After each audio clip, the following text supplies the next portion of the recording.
fikir var, bu trackte ilim var.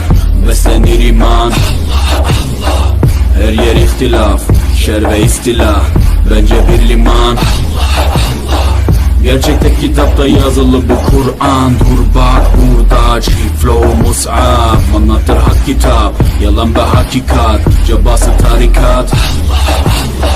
Sana yok az derler, böyle olmaz derler. Onlar gibi düşünmedikçe çoban derler. Biz Müslümanız, düşüncemiz hüsnü zandır. Bak istediğin güçle saldır, biz Rabbe müptelayız. İşimde Allah, dilimde Allah, zikrimde Allah, fikrimde Allah, aklımda Allah, aşkımda Allah.